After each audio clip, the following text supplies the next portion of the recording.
donde nos encontremos. Bienvenidos a su canal Libre Albedrío Espiritual. El propósito de este canal es encontrar aquellas preguntas, encontrar aquellas respuestas que nos empoderen de la capacidad del discernimiento. Esta capacidad es la que nos empieza a crear diferentes realidades en torno a nuestra vida diaria y cómo debemos de empezar a proyectar incluso nuestro propio comportamiento. Como tal, aquí no hay una verdad, la verdad tiene diferentes expresiones y aquí vamos a realizar este análisis entre la expresión de la espiritualidad a través del libro de los espíritus de Allan Kardec y también desde el punto de vista científico que al día de hoy a través de la física cuántica empieza a crear estos enlaces, estas correlaciones de ciertos fenómenos que le asumimos el nombre de paranormales, pero que en cierta forma la ciencia, aún teniendo comprobaciones teóricas, experimentales y aplicables, aún no entendiendo cómo o qué sucede detrás de estos fenómenos, ya le quitan esa palabra de paranormal, ¿sí? Entonces estamos empezando quizás un nuevo rumbo en nuestra sociedad, en nuestra vida, donde vamos a empezar a develar alguno de los secretos. Esto no quiere decir que se va a dar de un momento a otro, como todo a través de la evolución del alma, a través de diferentes existencias en este planeta, ha ido creciendo tanto en la parte del raciocinio como lo es la ciencia, y en ella se representa la tecnología, pero también la parte espiritual que refleja ese conocimiento desde el punto de vista humano de lo que puede significar todo este contexto espiritual, teniendo claro ante todo a Dios único como el creador, ¿sí? La causa primera de todas las cosas, como arrancamos en la primera pregunta. Entonces seguimos, nos apoyamos sobre el libro de los espíritus de Allan Kardec, a la cual también hago una premisa ahí, es que dando la lectura a este libro y quitando un poco el velo sombrío que quizás la cultura, las películas infieren sobre lo que significa tratar el tema de los espíritus, es simplemente un sofisma. El libro realmente trae una cantidad de información que inclusive apoya como tal la evolución de la ciencia como parte de la prosperidad y el bienestar del universo a través de esta misma ley. Y pues nada, arranquemos. Seguimos con el libro de los espíritus, libro primero, capítulo 1 y 2, preguntas 16, 17 y 18. La pregunta 16 que vamos a leer ahorita es la pregunta final del subcapítulo que se llama panteísmo. Entonces vamos a darle lectura. 16. Quienes profesan esa doctrina, entre comillas panteísmo, pretenden encontrar en ella la demostración de alguno de los atributos de Dios. Como los mundos son infinitos, Dios es por eso mismo infinito. Como el vacío o la nada no existe en ninguna parte, Dios está en todas las partes. Como Dios está en todas las partes, puesto que todo es parte integrante de Dios, Él confiere a todos los fenómenos de la naturaleza una razón de ser inteligente. ¿Qué puede oponerse a este razonamiento? Bueno, vamos a hacer aquí un paréntesis. Panteísmo como tal es aquella doctrina que asume que toda la creación que nosotros podemos observar, que la ciencia ha podido observar, difiere o infiere que Dios es toda la creación. ¿Sí? Esto es lo que en resumidas cuentas o de forma más clara quiere hacer esta pregunta número 16. Entonces,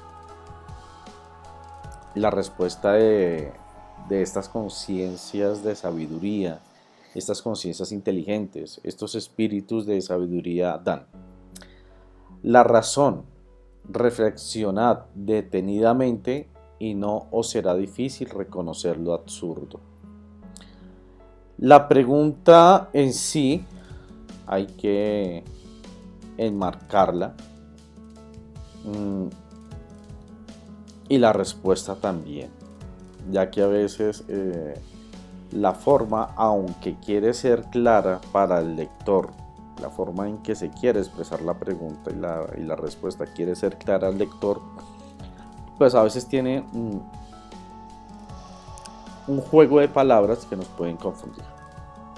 Entonces, vamos a tomar dos extractos de lo que para Allan Kardec significaba esta respuesta. Y dice así: nosotros no sabemos todo lo que es. Hace referencia a lo que es Dios.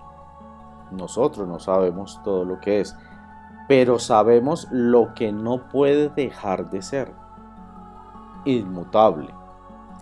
Y ese sistema está en contradicción con sus más esenciales propiedades. ¿Cuál sistema? El panteísmo, que dice que toda la creación es Dios. Entonces, dice que debe ser inmutable. Inmutable, ¿qué quiere decir? Que no muta, que no cambia. Eso es lo que se infiere o conocemos de esas propiedades o características que debe tener Dios, y es la inmutabilidad. A diferencia de lo que dice el panteísmo, que Dios es todo el universo visible, no es así, ya que nuestro universo como tal es mutable. Aquí todo cumple un ciclo. Crece, nace primero que todo, crece, se reproduce y muere. De forma general, desde el punto de vista del ser humano, desde el punto de vista del reino vegetal, desde el punto de vista del reino animal, desde el punto de vista a muchos más años, la parte del cosmos, los soles también tienen este proceso, tienen un nacimiento como tal, tienen una evolución, crecen y en algún momento también mueren. Todo en el universo es mutable, cambia. En cambio, Dios es inmutable. ¿Esto qué quiere decir? Dios creó el universo. Entendemos que Dios, que es Dios, es hasta ahora imposible de hacerlo, ya que nosotros como seres humanos estamos totalmente limitados a cierto conocimiento y a cierta información. Una, porque es información que está dentro de los aspectos divinos y por lo cual nosotros no podemos acceder a esta información, pero también porque nuestros sentidos, tanto la vista, el oído, el olfato, el tacto, están muy limitados y por lo tanto no alcanzamos a ver la realidad de este mundo que es mutable. Mucho menos vamos a comprender y entender que está allá digamos, en el otro lado del universo, o sea, el concepto de lo que nosotros tenemos que es Dios, que es inmutable y que pues realmente no podremos comprender sino a través poco a poco de las diferentes existencias que nosotros tenemos aquí en este planeta. Entonces, el universo es mutable. Dios no tiene esta propiedad. Dios es inmutable. Dios no cadece de las vicisitudes de la transformación, ¿sí? Más este universo es expresión de Él. Vamos con otro párrafo que nos comenta Allan Kardec y dice: la inteligencia de Dios se revela en sus obras como la de un pintor en sus cuadros. No obstante, las obras de Dios no son el propio Dios, así como los cuadros no son el pintor que los concibió y los ejecutó. Esta es una reafirmación a lo que estábamos diciendo antes. El cuadro representa nuestro universo, pero el pintor es quien hizo el cuadro. Por lo tanto, la comprensión de lo que pues, puede significar Dios está por fuera de nuestro entendimiento, por fuera de nuestra inteligencia. Por tanto, sí podemos empezar a entender este mundo, este universo. Podemos empezar a entender este cuadro. Y entender este cuadro implica la aplicación de la inteligencia humana a través del crecimiento tecnológico, científico, racional, acompañado del crecimiento espiritual que refleja la ética y la moral, y que estas dos columnas del conocimiento hacen que la inteligencia humana tenga la capacidad de utilizar el libre albedrío para el bien colectivo, o por el contrario, de acuerdo a nuestra baja evolución moral, ¿sí?, utilizar todo este conocimiento técnico, tecnológico o racional en pro de una sola persona. Estamos en ese camino, ¿no? Estamos en ese camino. Es importante que ahorita entendamos que estamos en un universo que es mutable, que precisamente ese es uno de los objetivos, que mute y que vaya cambiando o que vayan cambiando los puntos de vista que nosotros tenemos, que vayan evolucionando. En algún capítulo pasado les comenté que hace 2000 años la concepción de Dios era muy diferente, por lo tanto el ser humano se comportaba de forma diferente.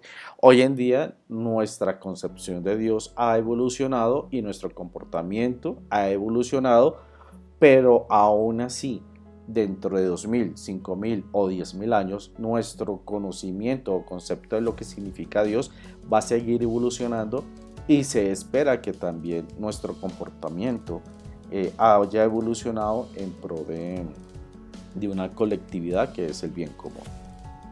Entonces, el universo es el cuadro. ¿Quién pintó el universo? Dios.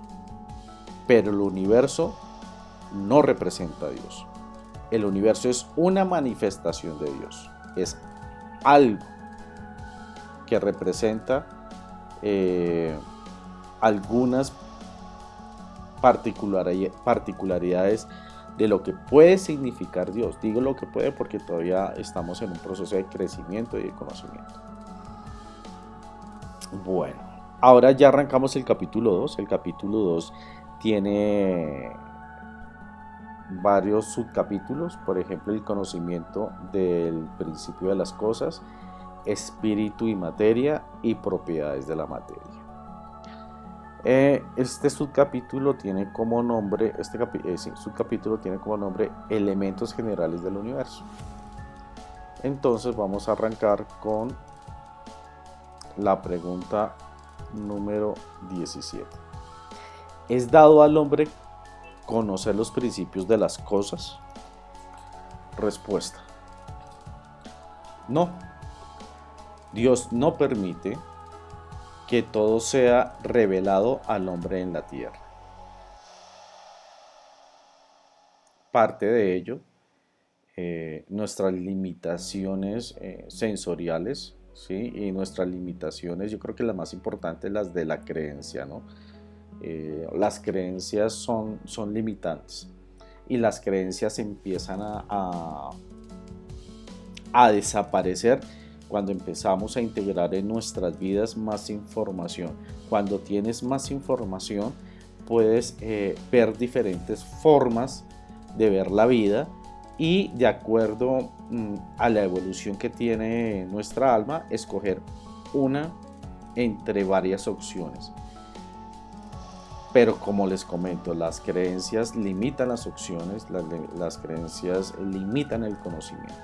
Por eso también aprovecho para decir que en este canal muy seguramente vamos a ver no solamente concepciones o ideas desde el punto de vista del espiritismo, no solamente desde el punto de vista de la física, sino que también nos vamos a apoyar, por ejemplo, de pensamientos inclusive del judaísmo o pensamientos del hinduismo, porque estas como tal indican doctrinas, y las doctrinas son creencias y las creencias son limitantes, y les hacen poder empezar a conocer diferentes puntos de vista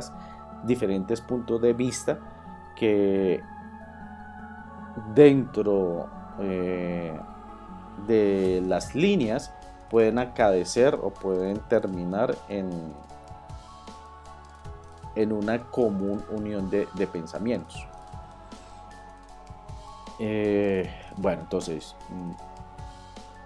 ¿al hombre es permitido conocer el principio de las cosas? No. Dios no permite que todo sea revelado al hombre en la tierra. Listo. Vamos para la siguiente pregunta y dice, la 18.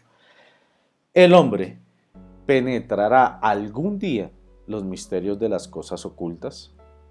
Respuesta: el velo se levanta ante él a medida que se purifica. No obstante, para comprender ciertas cosas necesita facultades que no posee aún. ¿Qué significa purificar?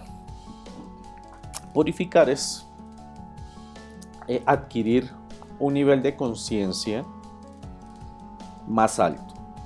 Adquirir un nivel de conciencia más alto implica que todas nuestras acciones tienen como efecto el bienestar de los demás. Hay un libro de Allan Kardec que se llama El Evangelio según el Espiritismo, y hay una frase que me quedó en la cabeza y dice: la contraseña para llegar a Dios es la caridad. Para de contar. Ahora, si nosotros desarrollamos esta virtud de la caridad, empezamos a purificar. Y cuando empezamos a purificar nuestra alma, se empieza a levantar el velo y empezamos a conocer esos misterios que quizás están ocultos, pero es por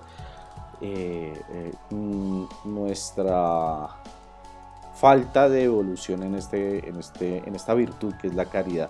Y caridad no desde el punto de vista solamente monetario, aquella persona que, o sea, no quiero decir que esté mal, pero que no solo se limita a dar una moneda a alguien que nos pide, no sé, por limpiar el vidrio del carro en la calle, y por su trabajo nos pide una moneda como recompensa, ¿no? La caridad implica también amarse a uno mismo como es, entenderse como es uno. Caridad implica entender a los demás, tener benevolencia ante sus defectos, así como nosotros queremos que tengan benevolencia con nuestros defectos. Caridad significa también tener esta capacidad de poder ser empático y comprender la situación del otro, así como nosotros queremos que nos entiendan.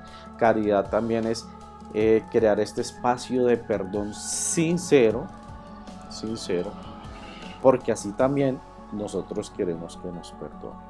Entonces, purificación, subir el nivel de conciencia. ¿Qué significa subir el nivel de conciencia? Utilizar la contraseña de la tierra prometida o de Dios, y esa contraseña es sencilla: caridad. Digiten caridad, esa es la contraseña. Ahora, dice la pregunta: no obstante, para comprender ciertas cosas necesita facultades que no posee aún. Conforme nosotros nos vayamos purificando, subiendo el nivel, vamos a empezar a desarrollar facultades que nosotros tenemos guardadas en nuestra creación como seres humanos, en nuestra creación como alma, pero que aún no las hemos empezado a desarrollar, y es de todos los seres humanos, absolutamente todos. Simplemente que pues estamos todavía en un proceso evolutivo que está todavía muy atrás, y que solamente pocas personas han logrado este nivel de purificación, este nivel de conciencia, y han obrado lo que nosotros denominamos milagros. Esos milagros simplemente reflejan que son almas que tienen un nivel de purificación más alto, un nivel de conciencia más alto, que de ellas se refleja un grado de caridad mucho más grande, y como consecuencia obran a través de milagros que generan en nosotros, digamos, una extrañeza. Ahora, de acuerdo a la lectura que vamos a seguir desarrollando, pero más adelante lo vamos a ver, en el libro también dice que hay mundos en los cuales, mundos superiores, donde este nivel de purificación es mucho más alto, este nivel de conciencia del ser humano es más alto, y que en estos mundos es anormal que exista el mal. Existe en menor medida, pero es anormal. Y también este contexto de milagros, lo que para nosotros es anormal, para allá es normal. Sí, para estos mundos es normal. Pero bueno, estas es las tres preguntas que les quería en esta ocasión dejarles ver. Vamos a seguir dando continuidad con nuestras preguntas enfocadas al libro de Allan Kardec, que es el libro de los espíritus. Aquí hay, ya les digo, alrededor de 1018 preguntas. ¿Qué es lo importante de este libro y de estas 1018 preguntas? Que aquí habla absolutamente de todo, y habla de manera práctica. Cuando me refiero a manera práctica, es que muchas de las respuestas que se encuentran acá son fáciles de entender y de aplicar, ¿sí? Algunas, no todas, como vimos en la pregunta 16. Ahora, es mi caso personal, ¿no? La 16 hay que digerirla, pero la mayoría de preguntas se encuentran acá, ¿sí? Entonces, vamos a encontrar una gran información. En mi caso personal, me gustan mucho el tema de las leyes, porque las leyes nos colocan a todos por igual, ¿sí? es muy importante entender, por ejemplo, la ley del progreso y del bienestar. ¿Mm? La ley del amor, la ley de la justicia. Y como les digo, todas estas leyes del universo tienen como herramienta la existencia, la pluralidad de existencias, o como le queramos llamar, la reencarnación, o desde el punto de vista del judaísmo, la rectificación a través de lo que ellos llaman el tikkun, en el hinduismo que le llaman karma, eh, dentro del espiritismo le llaman la ley de causa y efecto. Entonces son diferentes palabras, diferentes puntos de vista, pero como les decía anteriormente, redundan en una misma verdad. Y lo que es una verdad, una misma verdad para todos, pues se acerca más a una realidad. Bueno, nada, pues muchas gracias y nos vemos en el siguiente capítulo. Bendiciones, éxitos, hay que estudiar, hay que seguir entendiendo, comprendiendo. Es más fácil entender la vida, es más fácil comprender las situaciones que nos acaecen cuando en nuestra mente y en nuestro corazón estamos creciendo en entendimiento a través del conocimiento que nos da poder. ¿Poder de qué? Poder elegir de forma sabia para que algún día, no sé en qué futuro ni en qué tiempo, podamos sentir el abrazo total de Dios. Ese es el propósito. Bendiciones.